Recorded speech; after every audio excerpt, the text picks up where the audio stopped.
Maka ketika ada orang yang mengaku turunan Nabi, kita warga NU langsung inginnya mencintai dan menghormati. Betul?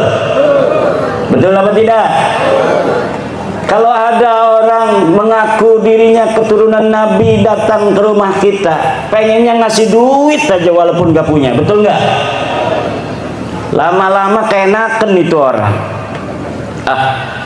Jangan nunggu dikasih aja, kita bikin gaya-gayaan supaya ngasihnya jangan 50.000 20.000. Gaya-gayaan dia, jadeb-jadeban. Allah. Ada salam kiai dari Mbah Syafaat Banyuwangi. Luar biasa. Apa sahabat? Ini suruh beli minyak ini. Harganya berapa? Harganya 5 juta. Karena dia mengambil nama orang yang kita hormati, orang yang kita muliakan, akhirnya kita kena.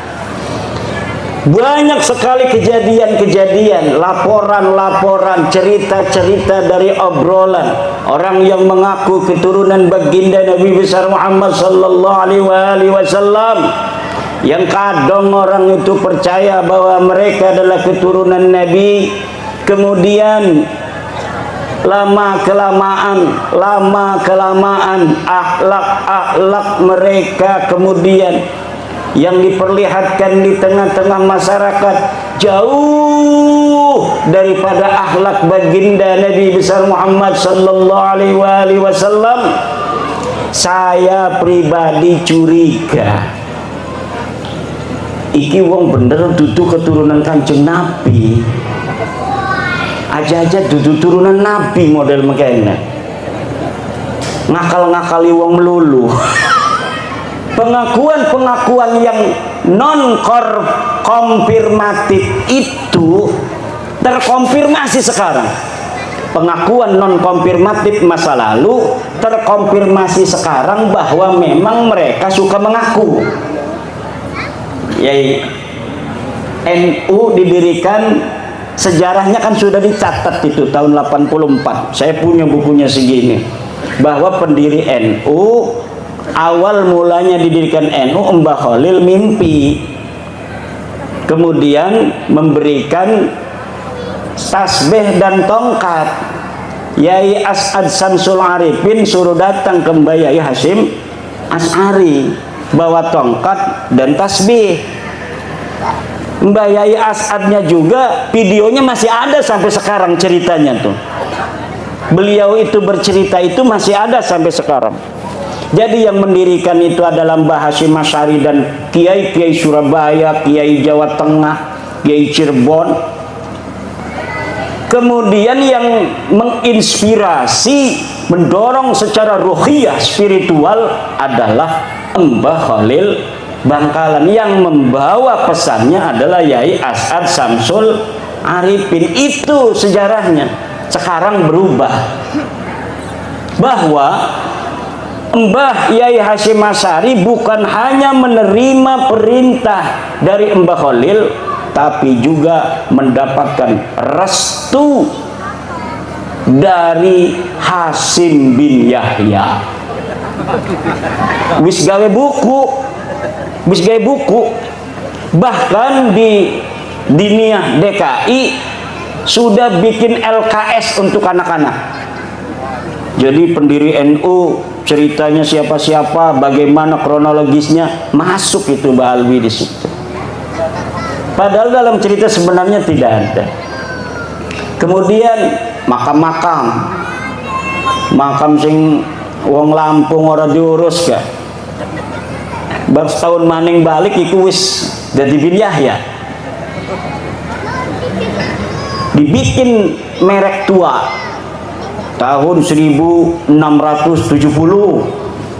Nanti cerita bahwa yang menyebarkan agama Islam di Lampung, Sunan Gunung Jati, Syarif Hidayatullah, Sultan Hasanuddin, wali-wali lian, itu nggak ada lagi. Karena Sultan Hasanuddin 1590-an Itu 1400 misalnya ditulis itu. Lah ini yang akan terjadi dengan sejarah kita di masa yang akan datang kalau hari ini kita tidak peduli sejarah. Karena itu nyata.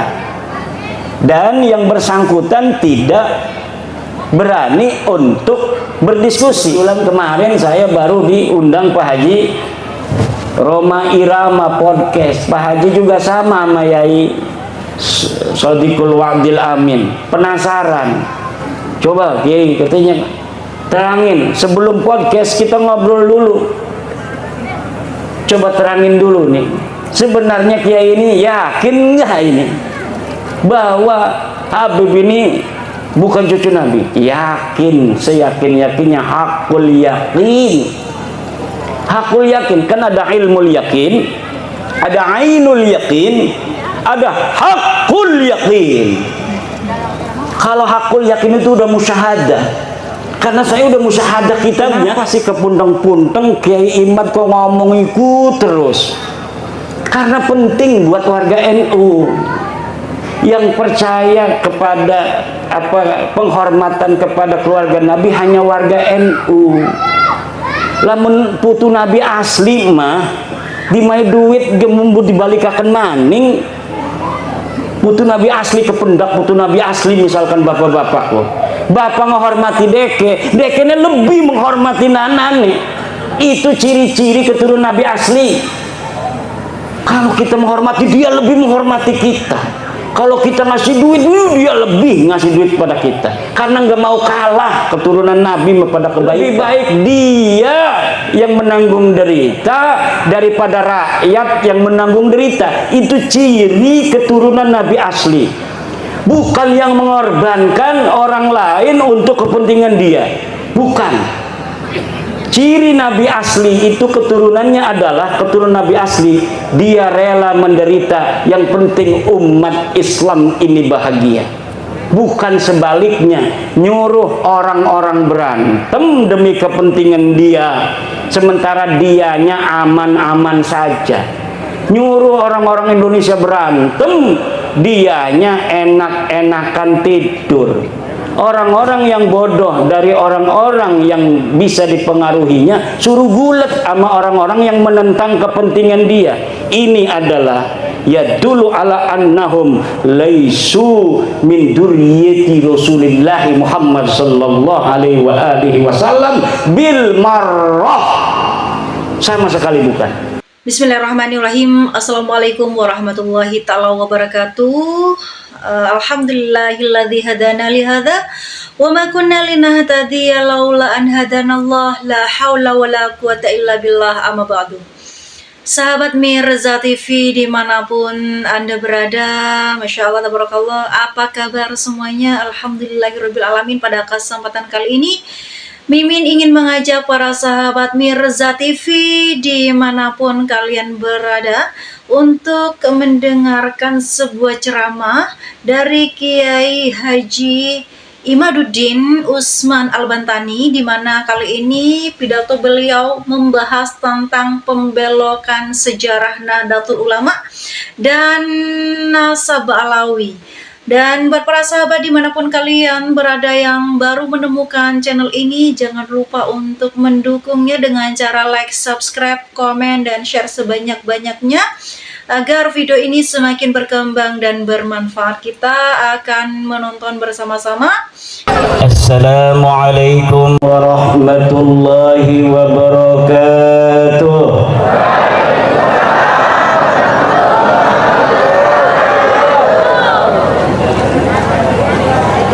Alhamdulillahil malikil hakim, al-jawadil karimil azizir rahim, fattariqu ilaihi wadihul lil qasidin, waddalilu alaihi laihul lin nazirin. Wassalatu wassalamu ala sayyidina Muhammadin wa ala alihi wa ashabihi at-tayyibin at-tahirin. Ya Hayyu ya Qayyum ya Hannan ya Mannan ya Dayyan ya الكرام أما بعد Hadaratil mukarramin, para alim, para ulama, para asatidah, wabil khusus sahibil bait, pengasuh pondok pesantren Darul Falah, al-mukarram sahibil fadilah Kiai Agus Imran, dan seluruh keluarga besar pondok pesantren Darul Falah. Kita doakan pondok ini semoga Allah kasih keberkahan, terus berkembang untuk mengawal umat menuju ridhonya Allah Subhanahu wa ta'ala. Para santrinya jadi kiai, jadi bunyai, jadi ulama-ulama, pemimpin-pemimpin bangsa, pemimpin-pemimpin agama. Orang tua kita bersama, guru kita bersama yang mulia sahibil fadilah Rais Surya PWNU Lampung, Al-Alim Al-Allamah sahibil fadilah wal karamah Kiai Haji Sadiqul Wa'adil Amin, mata'ana Allah bituli hayatih وعزه بعزته وشرفه بشرفه في الدنيا والآخرة.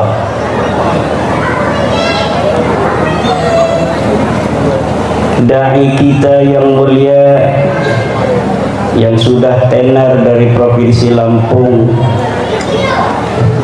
sekaligus Ketua PWI Provinsi Lampung, Al-Mukarram Al-Alim Kiai Haji Suparman Abdul Karim, mata'anallah bituli hayati, juga para kesepuhan di Lampung yang hadir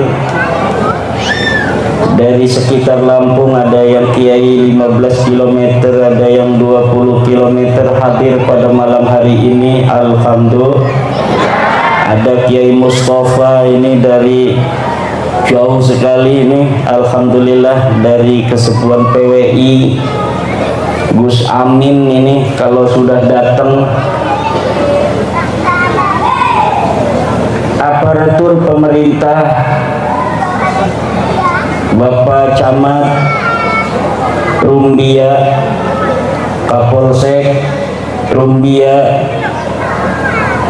dan Ramil Rumbia, Bapak Kepala Desa, Bapak Kepala Kampung, Panglima Banser yang hadir, Panglima PWI Lampung, Ketua PWI Lampung Tengah yang akan dilantik pada malam hari ini, insya Allah. Para ibu-ibu yang cantik semuanya, amin. Saya tanya, ibu ini cantik apa tidak? Alhamdulillah.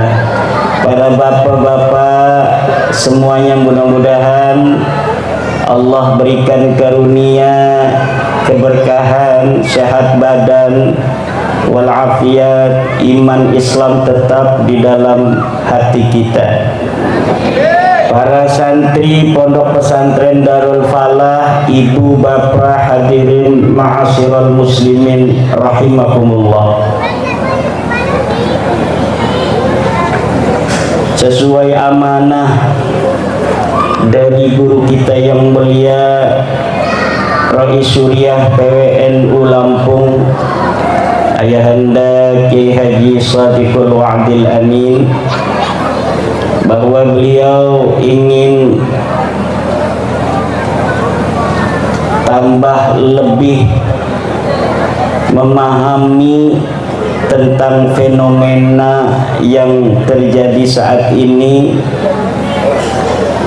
yang diakibatkan oleh sebuah pengakuan terhadap nasab yang mulia Nabi besar Muhammad sallallahu alaihi wasallam. Saya mulai dari ucapan Syekh Nawawi At-Tanara Al-Bantani di dalam kitabnya Marah Labid. Ketika Syekh Nawawi Tanara Al-Bantani menafsiri ayat A'udzubillahi minasyaitonir rajim, ya ayyuhan nas inna khalaqnakum min dzakarin wa unsa wa ja'alnakum syu'uban wa qabaila lita'arafu inna akramakum 'indallahi atqakum.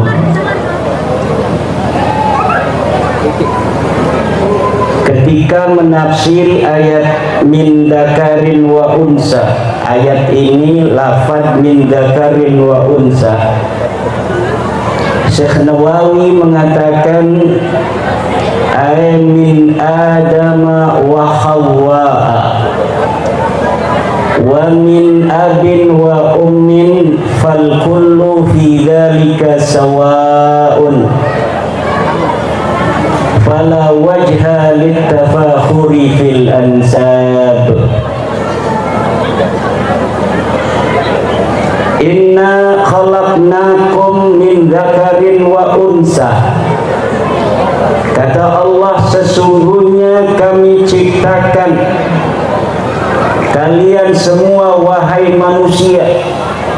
Diawali ayat ini dengan ya ayyuhan nas. Ayyuha itu adalah nida al-habib, panggilan untuk yang dicintai itu dengan ya ayyuha. Ya ayyuhan nas, duhai manusia, inna khalaqnakum, sesungguhnya aku ciptakan, kata Allah, min dzakarin wa unsa, dari laki-laki dan perempuan, wa ja'alnakum syu'uban wa qabail, dan kami jadikan kalian semuanya berbangsa-bangsa dan bersuku-suku, lita'arafu, agar kalian saling kenal mengenal. Inna akramakum 'indallahi atqakum, sesungguhnya orang yang paling mulia di antara kalian adalah orang yang paling bertakwa. Syekh Nawawi melihat dari min dzakarin wa unsa, ay min Adam wa Hawa wa min abin wa ummin fal kullu fi dzalika sawa'un fala wajha litafakhuri fil ansab. Kata Syekh Nawawi Tanara bahwa hai manusia, hai orang Lampung, hai orang Jawa, hai orang Sumatera, hai orang Kalimantan, hai orang Sulawesi, kalian semuanya min Adam wa Hawa, diciptakan dari Nabi Adam dan Ibu Hawa. Min abin wa ummin, semuanya lahir dari seorang ayah dan ibu. Tidak ada yang lahir hanya dari seorang ayah, tidak ada yang lahir hanya dari seorang ibu, kecuali Nabi Isa alaihi salam. Fal kullu fi dzalika sawa, maka kalian semuanya adalah sama. Manusia yang ada di Eropa yang kulitnya bule, manusia yang ada di Amerika yang kulitnya merah, manusia yang ada di Afrika yang kehitam-hitaman, yang di Lampung yang kecoklat-coklatan, fi dzalika sawa, semua manusia itu sama, min Adama wa Hawa, semuanya adalah keturunan Adam, semua adalah keturunan Ibu Hawa. Fala wajha littafakhuri fil ansab, ansab, maka tidak ada jalan bagi siapapun untuk merasa dirinya lebih tinggi di antara lainnya dari segi nasabnya. Ini prinsip Islam.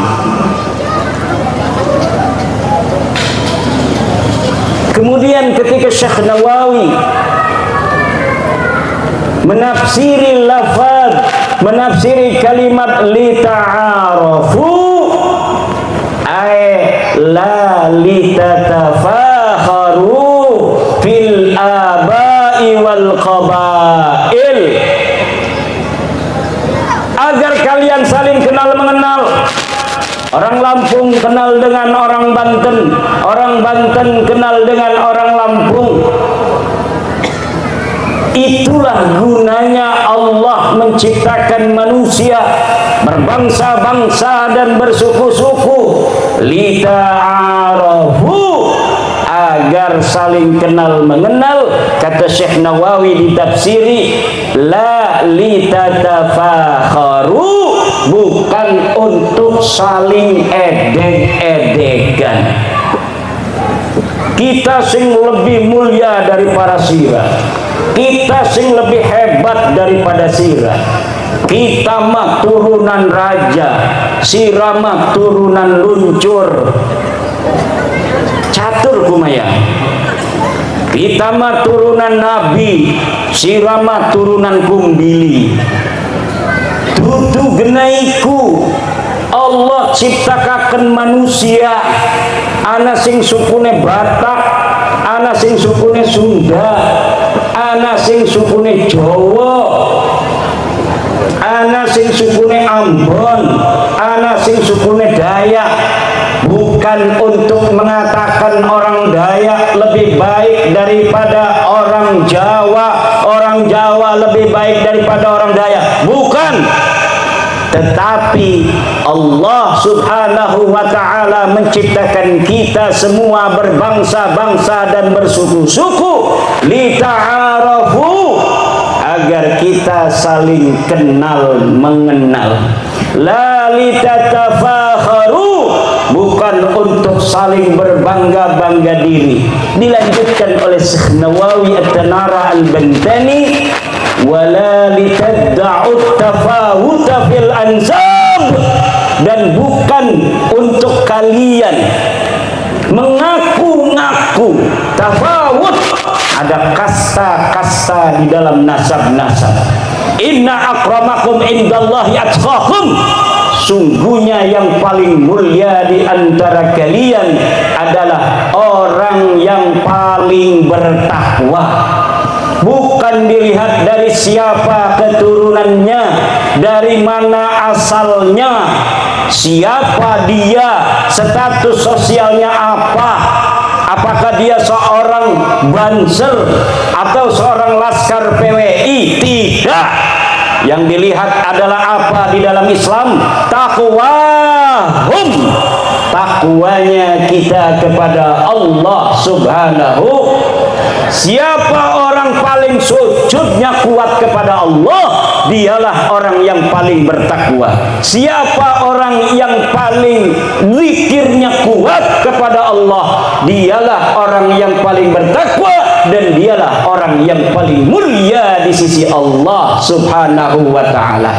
Ini prinsip egalitarianisme Islam yang menjadikan kemuliaan dari takwa.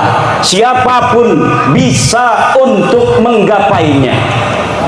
Tapi kemuliaan dari nasab tidak bisa digapai oleh siapapun. Kalau orang diciptakan anaknya Bapak Presiden Jokowi, kemudian dia jadi anak presiden, betul apa tidak? Dia keluar dari alam rahim, jelog, bapaknya seorang kapolsek, dia jadi anak kapolsek.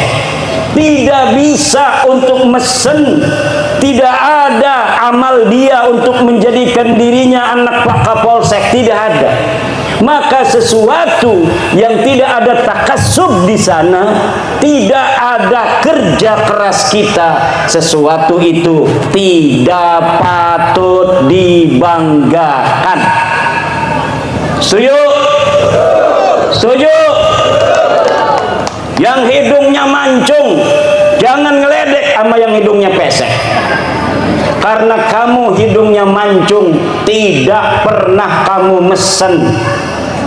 Bukan karena amalmu kamu mancung, tapi kamu hidungnya mancung adalah karena anugerah fadl daripada Allah Subhanahu wa ta'ala.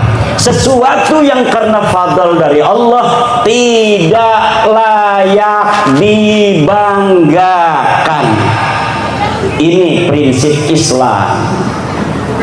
Sebelum John Locke, bapak egalitarianisme dunia, mengatakan bahwa seluruh manusia dilahirkan sama. All men are created equal.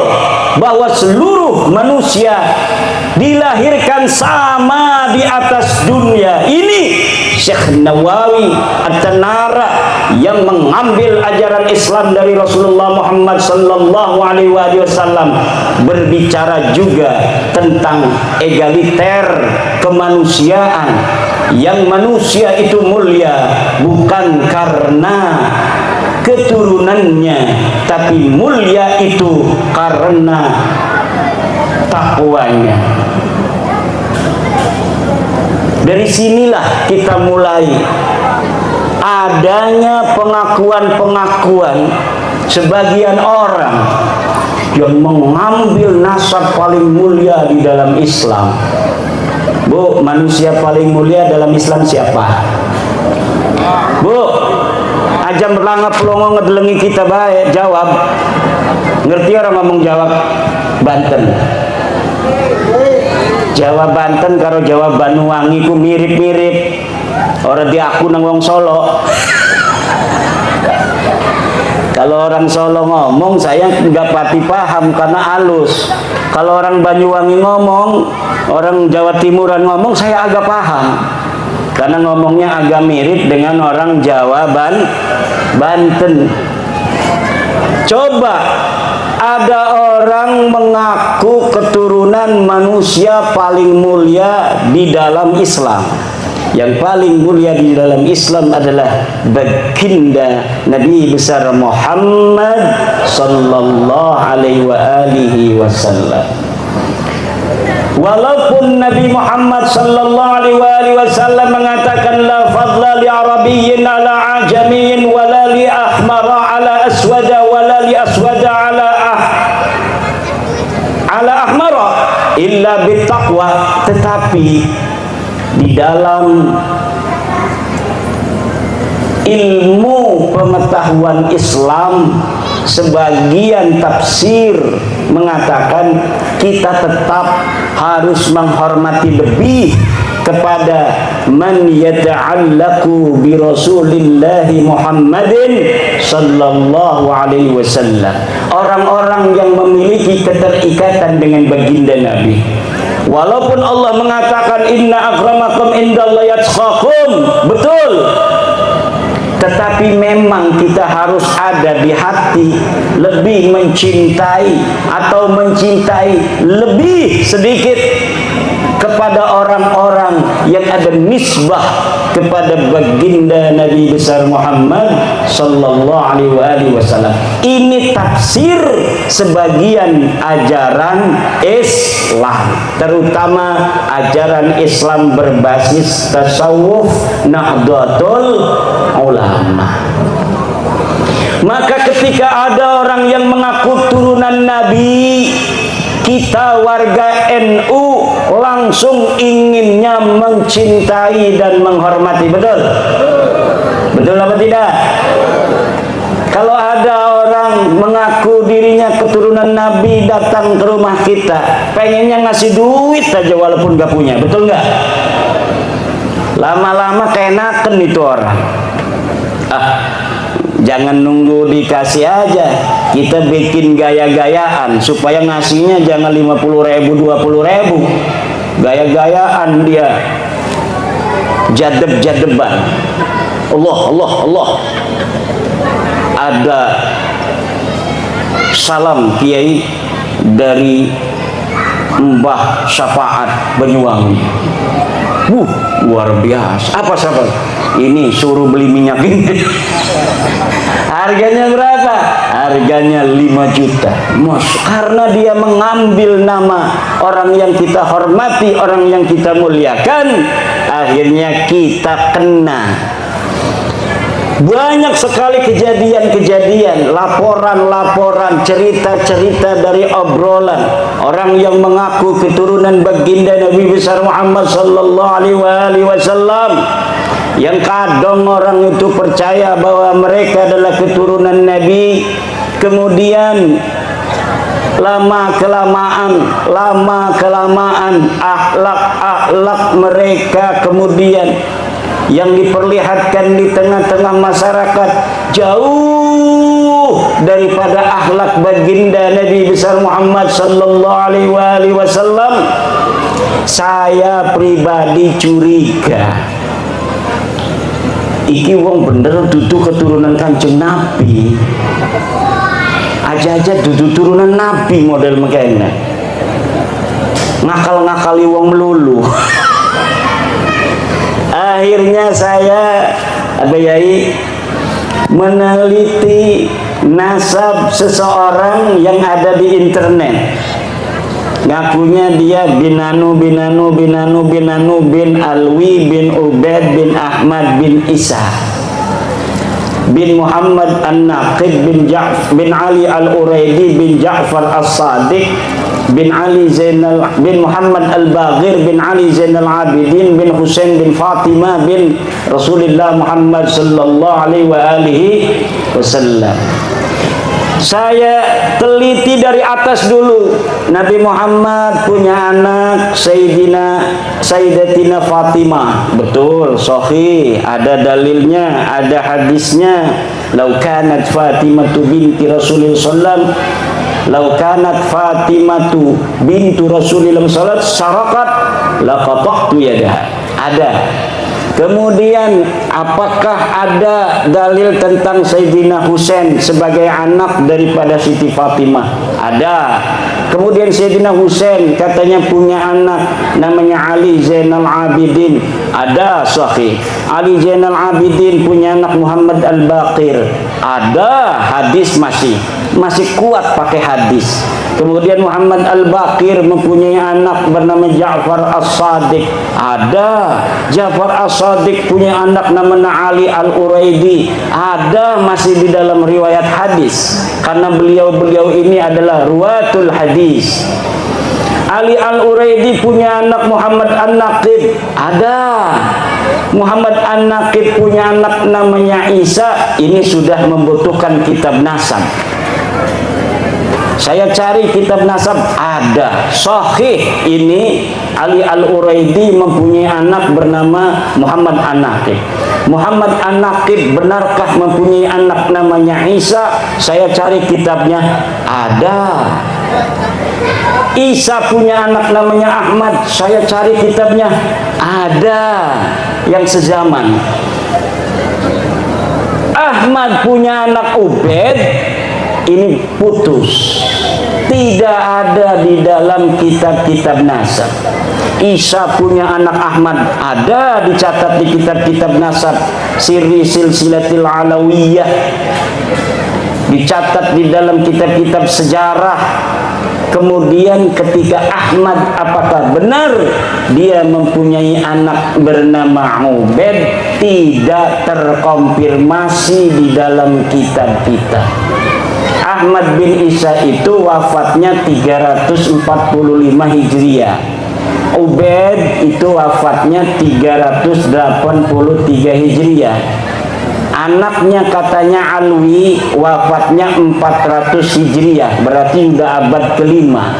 Kita cari di abad-abad kelima, leluhur orang-orang di Indonesia yang ngaku turunan Nabi ini dari marga Al-Attas As-Segaf bin Syihab bin Yahya, ternyata semuanya putus, tidak tersambung secara ilmu nasab kepada baginda besar Nabi Muhammad sallallahu alaihi wasallam. Itu namanya kajian ilmiah, karena berbasis kitab-kitab nasab.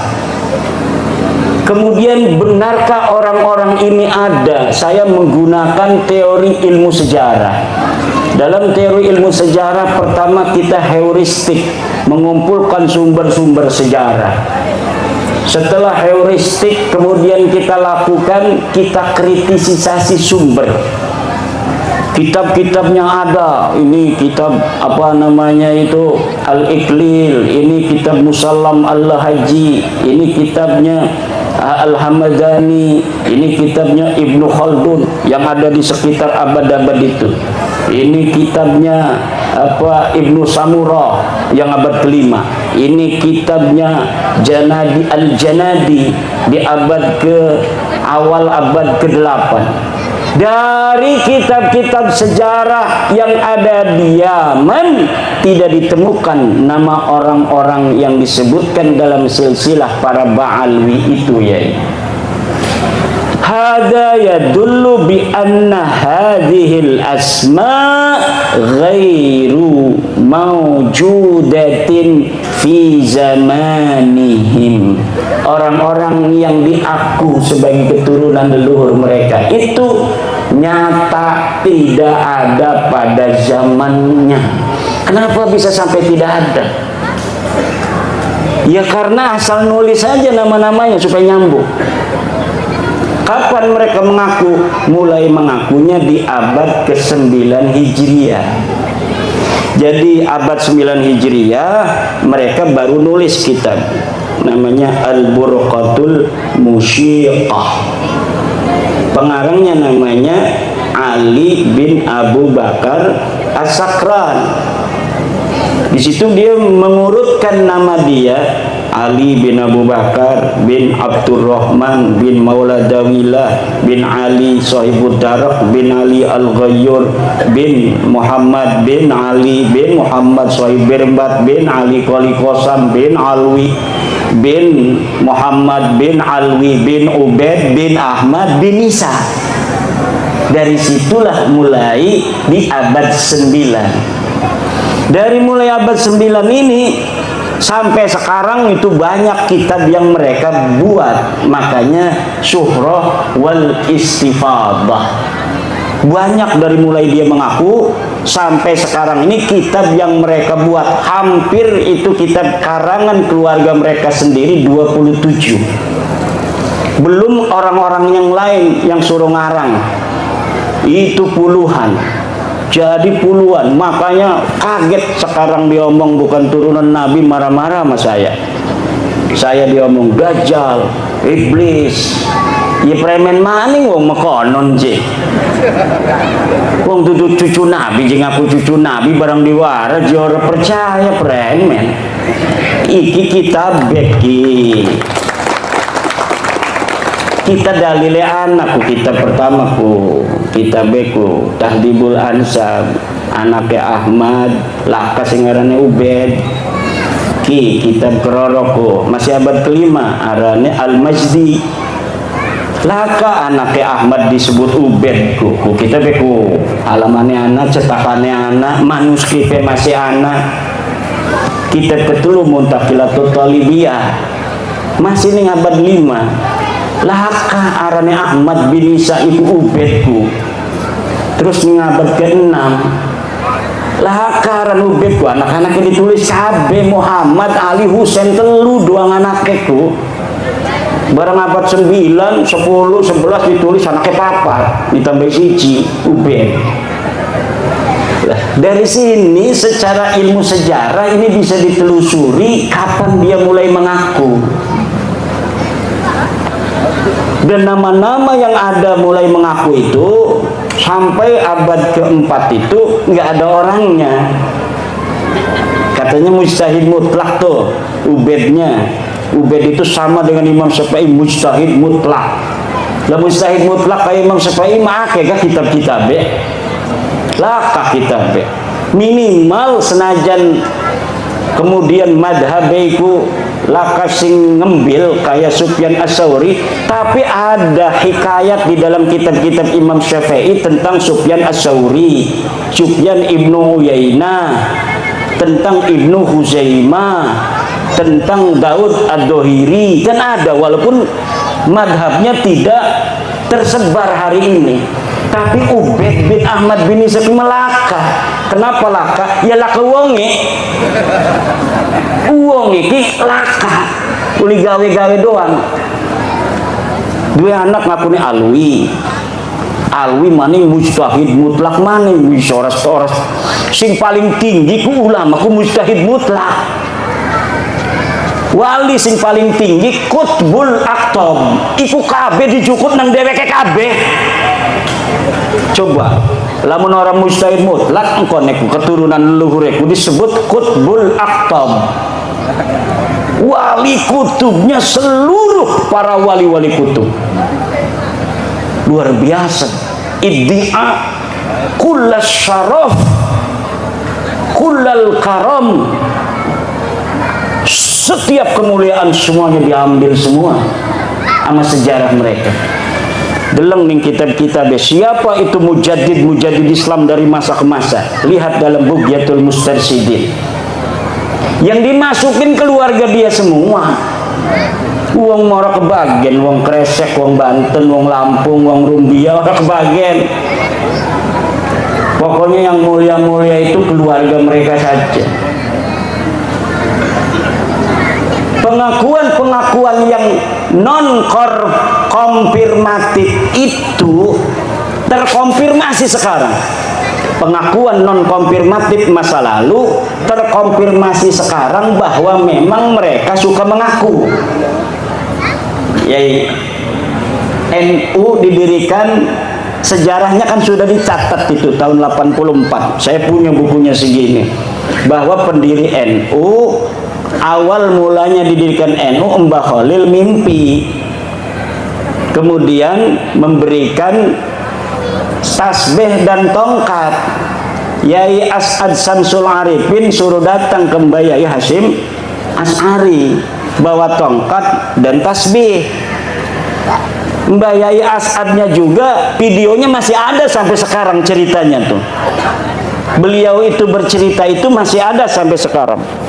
Jadi yang mendirikan itu adalah Mbah Hasyim Asy'ari dan kiai-kiai Surabaya, kiai Jawa Tengah, kiai Cirebon. Kemudian yang menginspirasi, mendorong secara ruhiyah spiritual adalah Mbah Khalil Bangkalan. Yang membawa pesannya adalah Yai As'ad Samsul Arifin. Itu sejarahnya.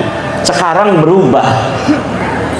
Bahwa Mbah Yai Hasyim Asy'ari bukan hanya menerima perintah dari Mbah Khalil, tapi juga mendapatkan restu dari Hasim bin Yahya.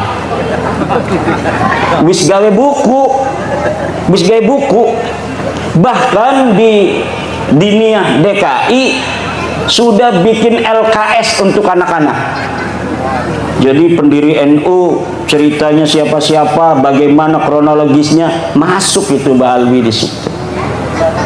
Padahal dalam cerita sebenarnya tidak ada. Kemudian makam sing wong Lampung ora diurus kan. Bab setahun maning balik iku wis dadi bin Yahya. Dibikin merek tua tahun 1670. Nanti cerita bahwa yang menyebarkan agama Islam di Lampung, Sunan Gunung Jati, Syarif Hidayatullah, Sultan Hasanuddin, wali-wali lian, itu nggak ada lagi. Karena Sultan Hasanuddin 1590-an, itu 1400 misalnya ditulis itu. Nah, ini yang akan terjadi dengan sejarah kita di masa yang akan datang kalau hari ini kita tidak peduli sejarah. Karena itu nyata. Dan yang bersangkutan tidak berani untuk berdiskusi. Ada makam Eyang KRT Sumodiningrat yang ada di Semarang. Katanya namanya Hasan bin Toha bin Yahya. Itu nama KRT Sumodiningrat adalah pejuang Jogja 1811, wafat perang melawan Inggris. Makamnya ada di Jejeran Jogja, Pleren. Sekarang pindah ke Semarang. Ditantang untuk diskusi, kenapa ini kok sejarahnya sama tapi kuburannya beda? Nggak mau, pokoknya tamblek be terus baik deh kena. Menaik be suwe-suwe mau wong ora kelingan. Berharap orang lelah dan melupakan. Ini yang akan terjadi. Termasuk masalah nasabiki. Wis nyata secara sejarah gagal. Ilmu nasab gagal. Tes DNA gagal. Tapi dia masih punya muhibbin. Tetepnya muhibbin cuma percaya ning deke bae. Ning kita medajal ngapun. Ya cuma dalam dakwah itu kita harus sesuai ajaran kiai-kiai kita. Isbir ala ma yaqulun. Allahumma ighfir lahum fa innahum la ya'lamun. Tidak arogan. Coba lihat kiai-kiai kita, guru-guru kita. Ingat coba di pesantren-pesantren marah gak cuma ning santri paling enggak. Barang ngeriung karuang desa memeneng be. Karena dia marah kepada santri, ngajinya salah supaya pinter doang. Ke orang kampung mah dia nggak pernah arogan. Ning pondok pesantren ning ngarepe ana wong nanggap film meneng bae. Saya punya guru di pondok, di sampingnya ada orang hajat nanggap film tuh zaman dulu layar tancap. Itu beliau ngaji biasa di tingkat, jadi dari tingkat itu kelihatan ke bawah tuh layar tancap tuh. Ngomong aja enggak, sama sekali enggak ngomong. Misalnya santri jangan nonton ya, haram ya, enggak. Seperti biasa tidak ada apa-apa. Dan orang kampungnya itu menghormati juga. Sebelum kiainya itu berhenti ngaji, belum dimulai yang namanya layar tancap itu. Itulah akhlak para kiai-kiai kita. Akhirnya orang-orang itu pun walaupun dia itu nanggap film, kalau mungkin kalau orang yang masih ilmunya itu belum ilmu batin, dia menganggap orang itu menghina kiai. Padahal bisa jadi ada alasan lain dia sehingga harus begitu. Bisa jadi nadar, misal kaul, atau permintaan calon besan dan lain sebagainya, atau permintaan panitia. Kalau tidak ada layar tancap, kami pemuda tidak mau bantuin hajat. Bisa jadi begitu kan? Makanya nanti orang-orang yang seperti Yai Shadiqul Wa'dil Amin kata, yandurunal ummah bi'ainir rahmah, melihat umat masyarakat itu kiai-kiai kita bi'ainir rahmah, dengan mata kasih sayang. Semuanya dipandang dengan mata kasih sayang. Saya punya guru Abu Dimyati. Kalau sama saya, sama santri itu yang lain datang, misalnya santri, tampangnya santri, sama abuya orang di esaki. Kalau yang datang kelihatan santri, di mana ya? Paling begitu. Bisa lama, guys. Tapi kalau yang datang orang kampung, saya punya teman tukang riba. Bukan riba ngituin duit, bukan. Tukang begai di bank kan tukang riba. Datang ke abuya, dimuliakan, diajak ngobrol. bahkan dikasih ijazah salam Al-Ma'mariyah. Dia cerita, oh saya mah diajak ngobrol sama Abu ya. Kata saya kalau saya datang cuma di teknaun siap, begitu doang. Habis minta air, yes, mau salaman lagi pulang, nggak mau Abu ya itu. Datang salaman, mau pulang lagi sama santri, yes minta. Ternyata itu adalah gaya kiai kepada calon para pemimpin. Coba hatinya berubah tidak? Kalau calon pemimpin hatinya cepat berubah ketika ada rakyat kritik, ada yang mencaci maki. Coba lihat presiden kita, Presiden Joko Widodo, dicaci maki 10 tahun makin hebat aja. Betul apa tidak? Yang mencaci maki mah uripe nyungsem, masih di penjara, anak sih macem-macem wis orang beres, ngedukung calon kalah melulu. Tapi Pak Jokowi dari awal mula sebelum dia naik dicaci maki sampai mau selesai dicaci maki tetap tegar dan makin barokah, makin mulia. Kayaknya Pak Jokowi ini uli ilmu Kiai Nahdlatul Ulama. Makanya si Kiai Arab dimai tambang Nahdlatul Ulama. Alhamdulillah, supaya aja asalana acara MWC proposal melulu ngegawang map ga. Betul. Yang kasihan Pak Camat sama Kapolsek. Kadang-kadang ansor nih yang suka ini mama banser nih, bikin acara kemudian minta sama Pak Camat, Pak Lurah. Nah nanti mah mudah-mudahan kalau kita udah kaya raya punya tambang, amin, mudah-mudahan ngucur dari atas ke kita barokah. Kalau barokah untuk NU, itu barokah untuk separuh bangsa Indonesia. Kenapa? Karena warga NU itu di Indonesia setengah dari jumlah penduduk Indonesia. Berdasarkan survei Al-Pala Riset, dari seluruh umat Islam Indonesia 53 sampai 56% adalah kaum yang mengaku dirinya Nahdlatul Ulama. Alhamdulillah, mudah-mudahan barokah sentosa, barokah sentosa Indonesia. Kalau NU kuat, insya Allah Indonesia kuat. Kenapa? Karena mayoritas umat Islam di Indonesia mengaku dirinya NU. Tapi karena namanya pemerintah harus adil, yang lain harus dikasih juga. Maka ini tambang nanti akan dikasih juga, bukan hanya NU.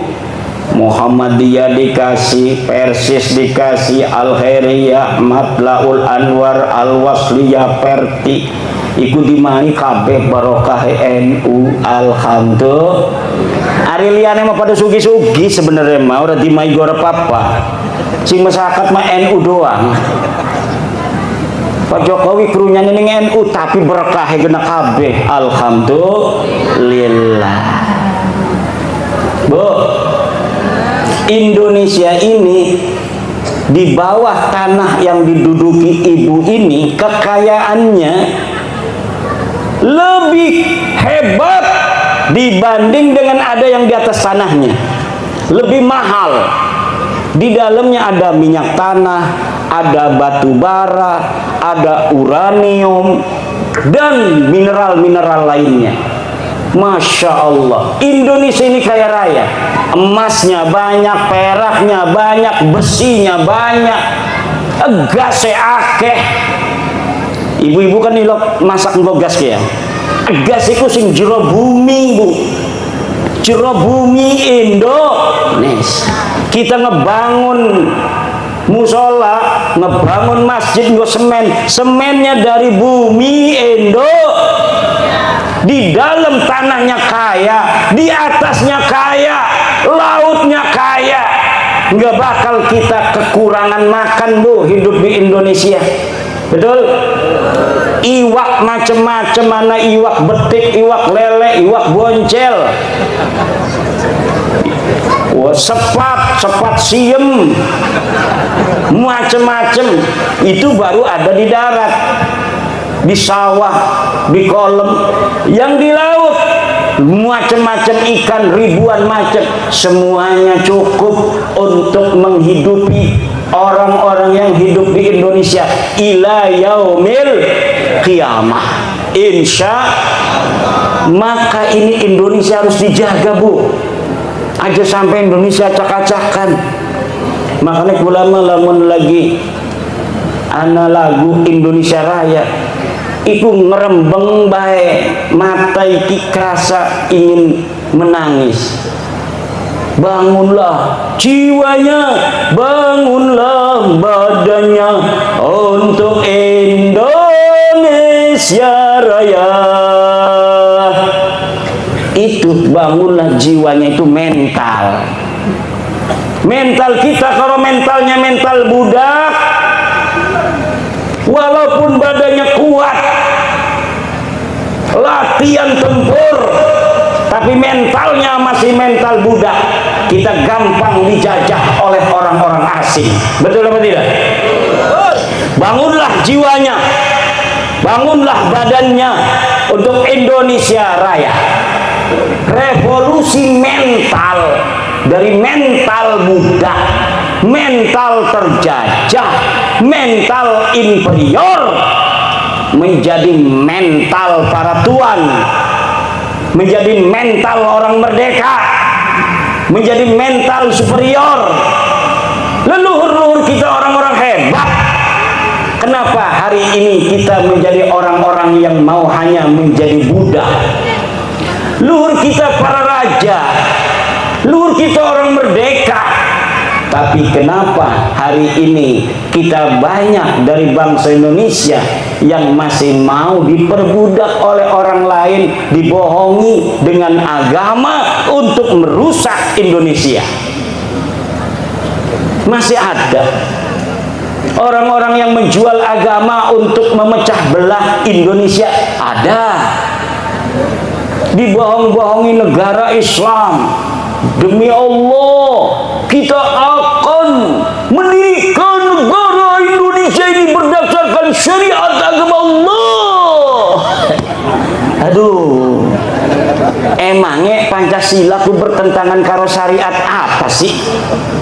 Mana sih undang-undang dasar negara Republik Indonesia? Coba mukaddimahnya mana yang bertentangan dengan undang-undang apa Allah, bertentangan dengan Al-Quran, bertentangan hadis, fikih bertentangan, sing bertentangan, tunjukkan.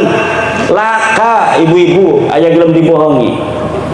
Bahkan di pembukaan undang-undang dasar kita, atas berkat rahmat Allah subhanahu wa ta'ala, kemerdekaan Indonesia ini adalah atas berkat rahmatnya Allah. Itu yang ada di mukaddimah. Pancasila mana yang bertentangan dengan Al-Quran? Tunjukkan. Ketuhanan yang Maha Esa, Qul huwallahu ahad. Kemanusiaan yang adil dan beradab, inna akramakum indallahi atqakum walaqad karramna bani Adam. Persatuan Indonesia, wala tatafarraqu, ini Quran. Kemudian kerakyatan yang dipimpin oleh hikmah, kebijaksanaan dalam permusyawaratan perwakilan, wa syura bainahum wa amruhum syura bainahum. Apa yang bertentangan dengan Al-Quran? Keadilan sosial bagi seluruh rakyat Indonesia. Ayat-ayat tentang keadilan ratusan di dalam Al-Quran. Idilu huwa aqrabu littaqwa dan lain sebagainya.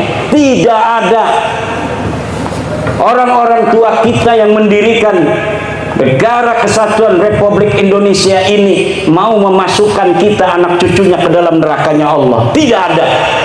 Yang ada adalah bahwa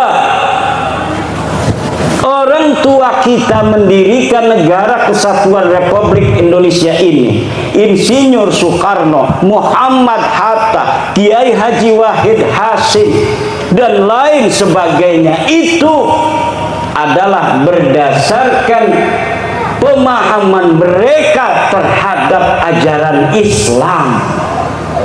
Nabi Muhammad SAW ketika datang ke kota Madinah, di sana ada orang Yahudi, di Najran ada orang Nasrani. Nabi Muhammad yang di dalam Madinah mayoritas Islam itu membuat namanya Wasiqatul Madinah. Apa namanya?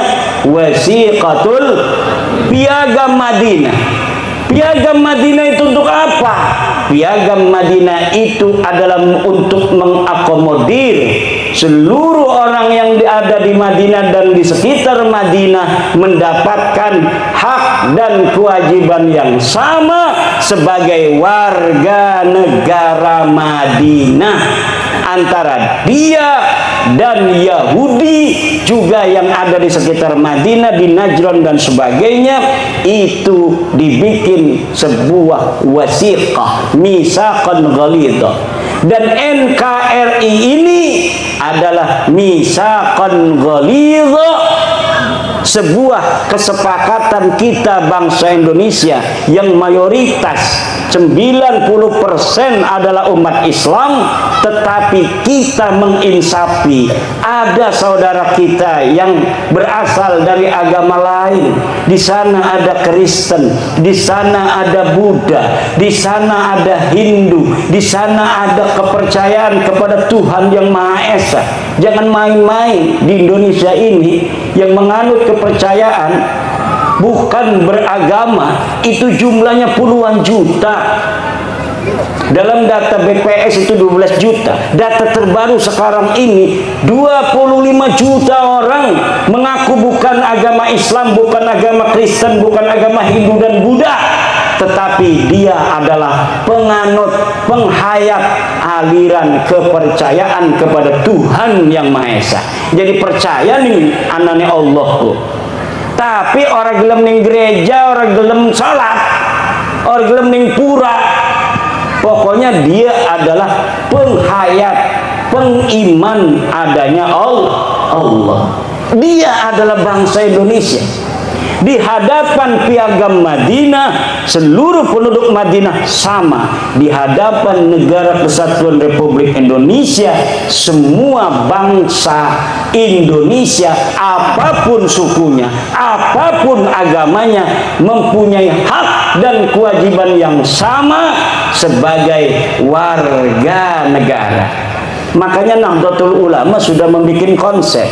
Orang-orang non-muslim di Indonesia dalam konsep Nahdlatul Ulama, muatinuna lazimmiyuna, mereka adalah dianggap sebagai warga negara, bukan sebagai orang-orang kafir zimmi. Ini ulama-ulama Nahdlatul Ulama sudah panjang cara berpikirnya menatap masa depan.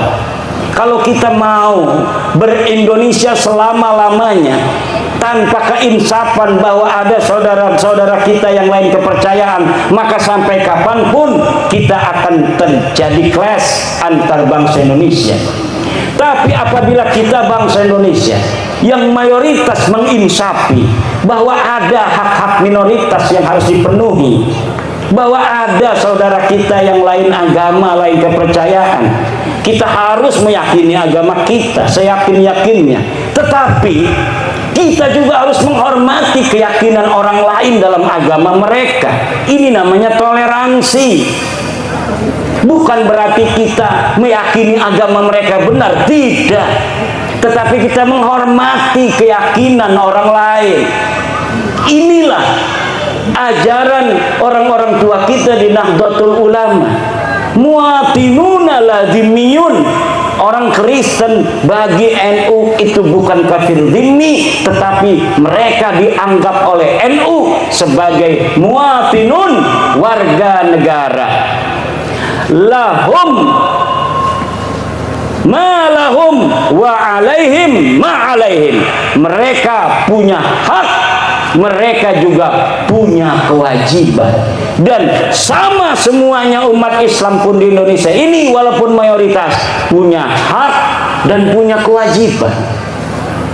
Kita orang Jawa mayoritas, tapi kita haruslah menginsafi bahwa di Indonesia ini ada ratusan suku bangsa.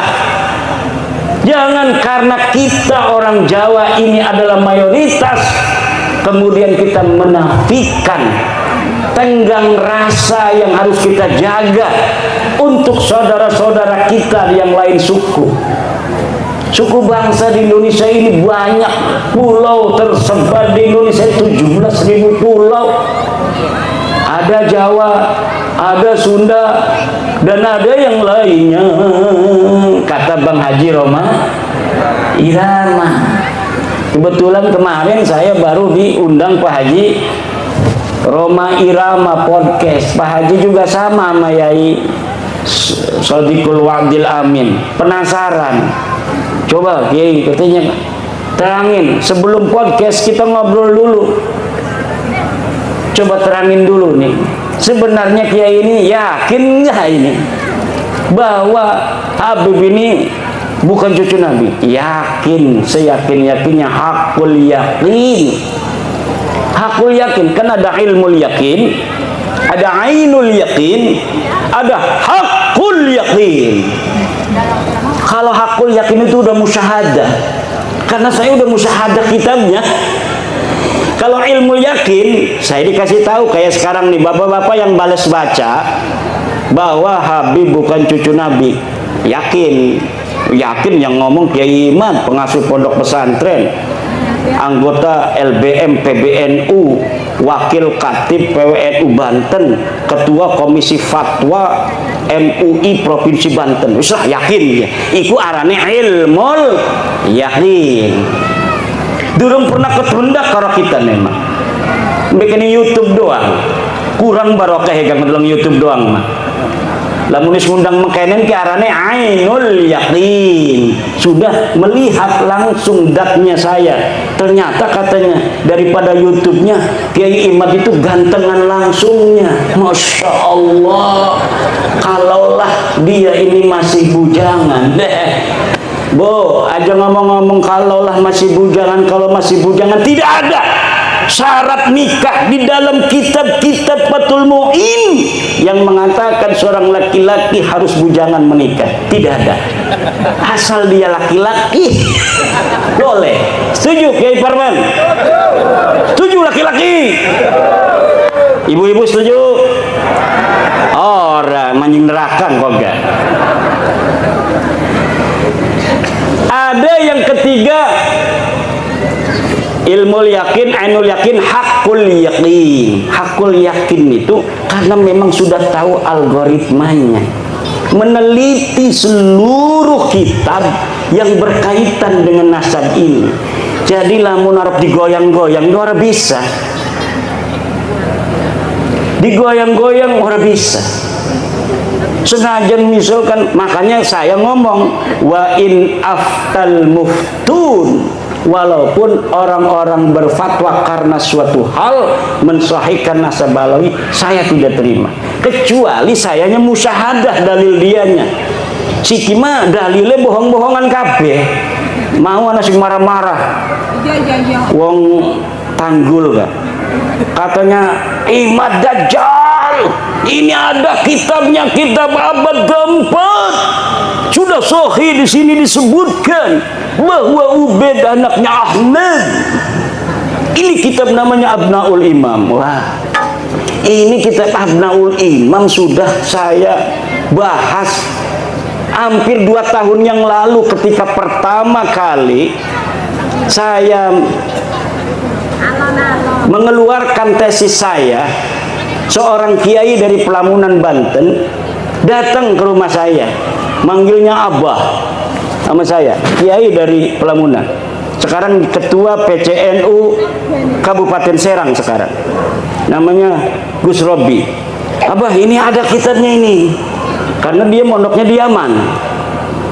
Ini ada kitab Abnaul Imam fi Misr wa Syam. Masya Allah, kata saya tidak ketemu kitab ini, kok Kiai Robi bisa ketemu. Sini saya lihat, saya teliti kitabnya, ternyata kitab ini adalah kitab palsu, baru dicetak tahun kemarin, tetapi mengatasnamakan tahun 473 atau 37 Hijriah.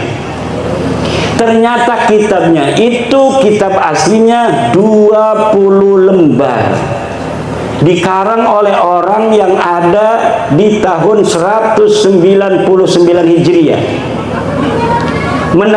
Hanya menerangkan anaknya Sayyidina Ali dan cucunya Sayyidina Ali, Abnaul Imam fi Misr wa Syam Al-Hasan wal Husain.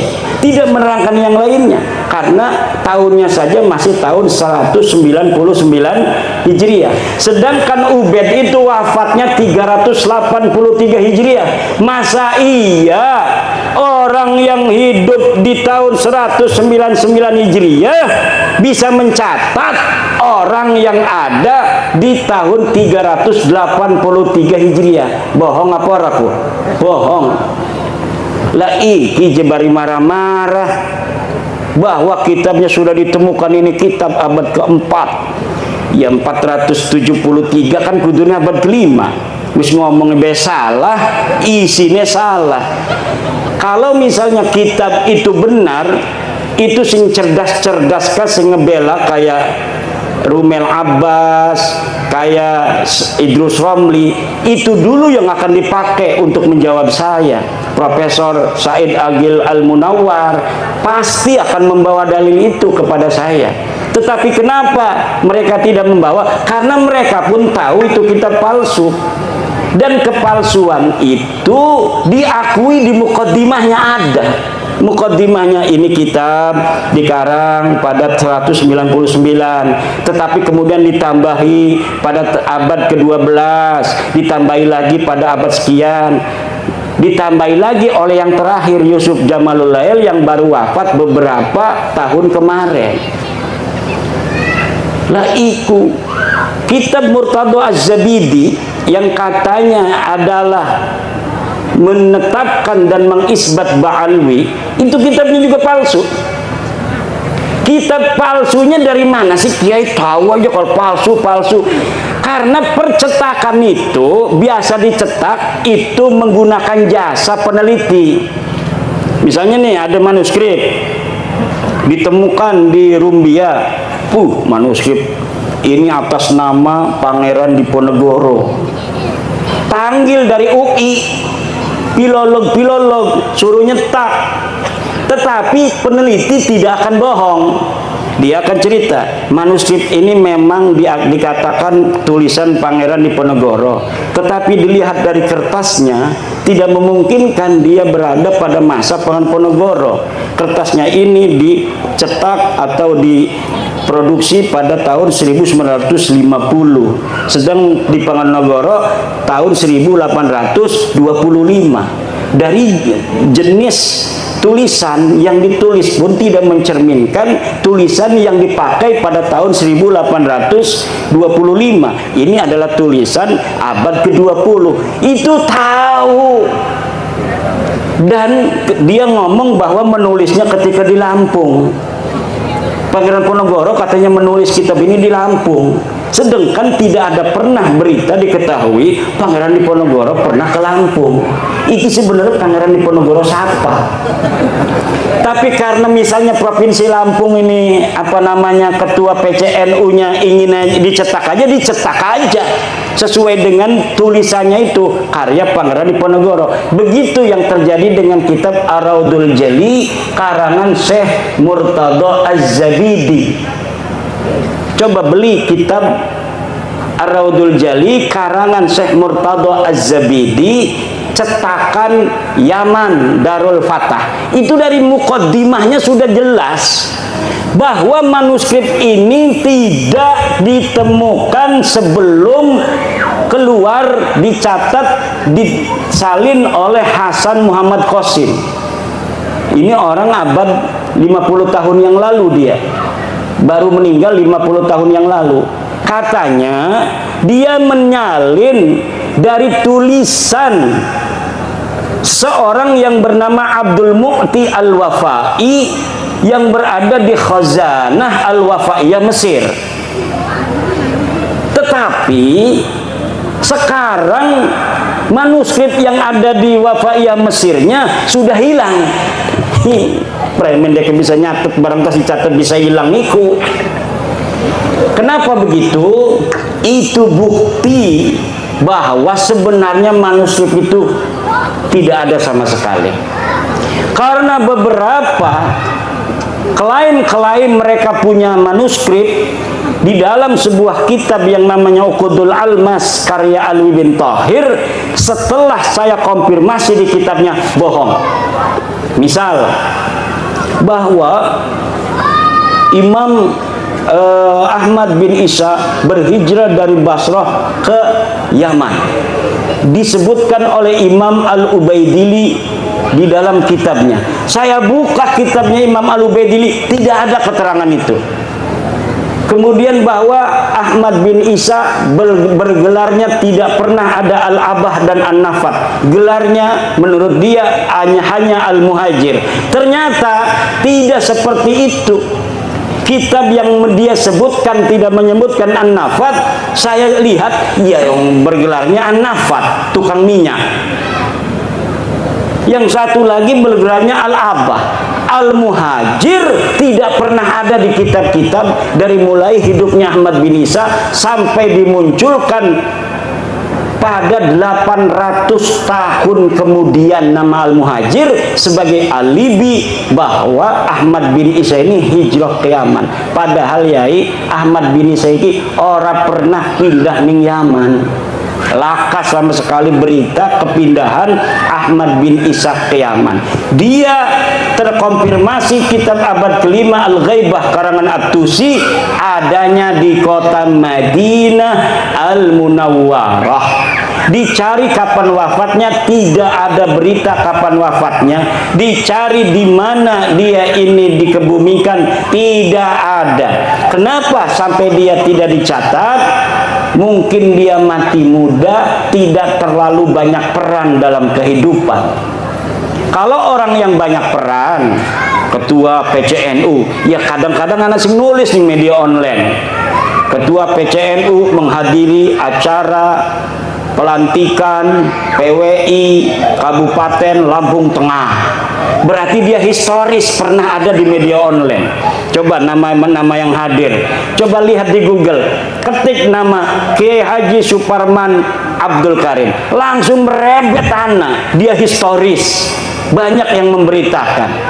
Tapi kalau bapak-bapak kita yang tidak pernah ikut gabung-gabung di organisasi, dikir bening jerogoa, gelati arane Samsuri, lakan yang Google le.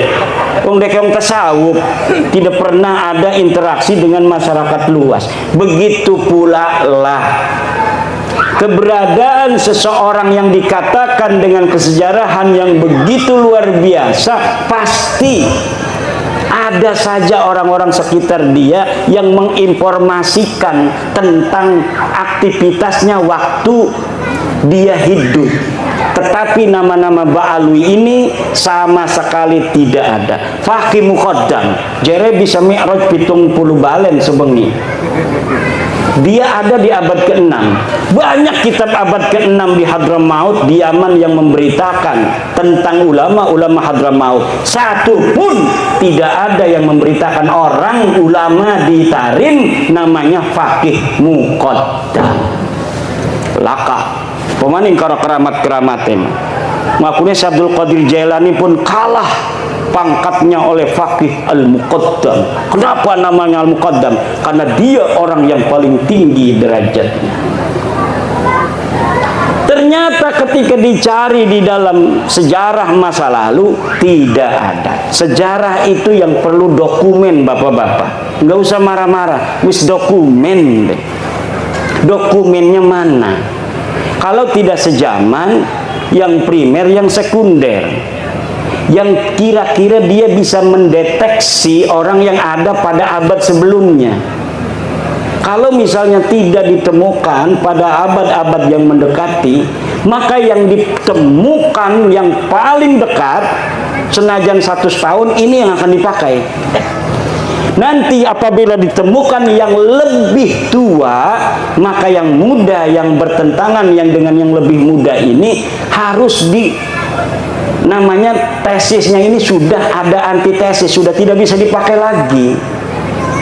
Bengen surah istifadah Habib iki kabeh bin Syihab bin Smith bin Yahya As-Sagab turunan Nabi, tapi siki anatesis abade abad tua 4, 5, 6, 7, 8, 9 bahwa deket duduk putune Kanjeng Nabi, ya kudu nerima.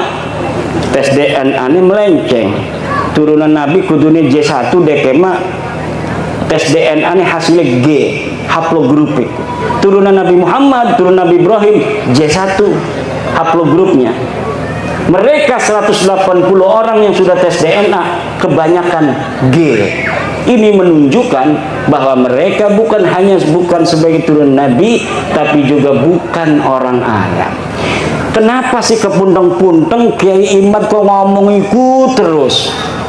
Karena penting buat warga NU yang percaya kepada penghormatan kepada keluarga Nabi hanya warga NU. Lamun putu Nabi asli mah dimai duit gemumbu dibalikakan maning. Putu Nabi asli kependak, putu Nabi asli misalkan bapak-bapak kok. Bapak menghormati dekene lebih menghormati nanane. Itu ciri-ciri keturunan Nabi asli. Kalau kita menghormati dia, lebih menghormati kita. Kalau kita ngasih duit, dia lebih ngasih duit pada kita. Karena nggak mau kalah keturunan Nabi pada kebaikan. Kalau orang tawadu, maka kita akan kalau kita tawadu, dia akan lebih tawadu. Itu ciri keturunan Nabi asli. Lebih baik dia yang menanggung derita daripada rakyat yang menanggung derita. Itu ciri keturunan Nabi asli. Bukan yang mengorbankan orang lain untuk kepentingan dia. Bukan. Ciri Nabi asli itu keturunannya adalah keturunan Nabi asli. Dia rela menderita. Yang penting umat Islam ini bahagia. Bukan sebaliknya, nyuruh orang-orang berantem demi kepentingan dia, sementara dianya aman-aman saja. Nyuruh orang-orang Indonesia berantem, dianya enak-enakan tidur. Orang-orang yang bodoh dari orang-orang yang bisa dipengaruhinya suruh gulat sama orang-orang yang menentang kepentingan dia. Ini adalah yadullu ala annahum laisu min durriyati Rasulillah Muhammad sallallahu alaihi wasallam bil marrah. Sama sekali bukan. Dari cara wajahnya ngomong marah, hal tarawna fi wajhihi nuran nubuwah. Lah, idza ra'ainahum ma ra'aina fi wujuhihim nuran nubuwah minar rahmah. La nanduru ila wujuhihim rahmah, walakin nanduru ila wujuhihim at-takabbura wat-tafakhura wat-ta'aliya 'alal akharin. Na'udzubillah summa na'udzubillah min dzalik. Ikilah ibu-ibu, bapak-bapak, kepunteng-punteng saya kadang-kadang suka capek juga.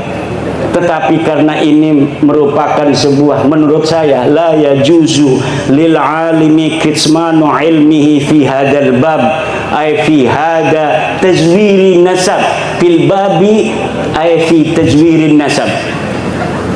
Kenapa? Wajib hukumnya memberitahu kepada orang apabila ada orang yang mentajwir daripada nasabnya kepada baginda Nabi besar Muhammad SAW. Kenapa? Karena Nabi Muhammad punya hak untuk dinisbatkan kepadanya hanya keturunannya yang asli. Kenapa akan memalukan Rasulullah? Orang-orang yang secara genetik bukan darahnya Rasulullah, kemudian dia mengaku turun Rasulullah, satu generasi, dua generasi mungkin bisa menjaga akhlak, tapi lama-lama dasar genetik dudu Nabi ya sejen baik akhlak senajan dipaksa-paksa aja supaya pada karo akhlaknya Nabi suwe-suwe mengongan dudu turunan Nabi juga tiga. Bukan turun Nabi susah, tapi walaupun tidak ada orang mengenal seseorang sebagai keturunan baginda Nabi, kadang-kadang dianya sendiri tidak tahu bahwa dia keturunan Nabi. Akhlaknya, hatinya, cintanya kepada umat tidak bisa disembunyikan dari ruhani, dari sukma, dari jiwanya. Kenapa? Di dalam dirinya mengalir nutfah nubuwah, kata ketum PBNU. Ada nutfah nubuwah walaupun dia tidak tahu. Ada nutfah nubuwah walaupun dia tidak tahu silsilah. Dan bangsa Indonesia ini diyakini oleh Ketua Umum PBNU, kebanyakan dari bangsa Indonesia yang muslim ini mempunyai nutfah nubuwah kepada Nabi besar Muhammad sallallahu alaihi wa alihi wasallam. Mungkin demikianlah, sudah malam sekali nih ya. Wallahu huwal muwaffiqu ila aqwami thariqin. Wassalamualaikum warahmatullahi wabarakatuh. Oh, doa ya. Allahumma shalli ala sayyidina Muhammadin fil awwalin wal akhirin wa barik sallallahu radhiyallahu tabaraka ta'ala an kulli sahabati rasul ajmain. اللهم اجعلنا وأولادنا وأزواجنا وذرياتنا وطلابنا من أوليائك المقربين والعلماء العاملين الراسخين العابدين الزاهدين المتواضعين المفتوحين المرزوقين المحبوبين المجاهدين الطاهرين. اللهم اجعل هذا المعهد معهدا مباركا. اللهم اجعل هذا المعهد معهدا مباركا. اللهم اجعل هذا المعهد معهدا مباركا. وصلى الله على سيدنا محمد والحمد لله رب العالمين. Masya Allah, tabarakallah. Setelah kita mengikuti ceramah dari Kiai Haji Imaduddin Utsman Al-Bantani, kita dapat kesimpulan bahwa dalam penelitian Kiai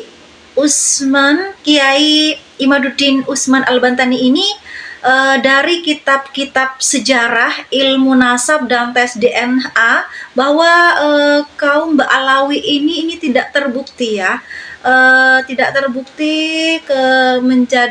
terbukti keturunan Nabi Muhammad. Dan tentunya para sahabat semuanya sudah mendengarkan, sudah bisa mencerna seperti apa tadi dari penjelasan Kiai Haji Imaduddin Utsman Al-Bantani. Terima kasih buat para sahabat sudah mengikuti sampai selesai pidato beliau, semoga bermanfaat.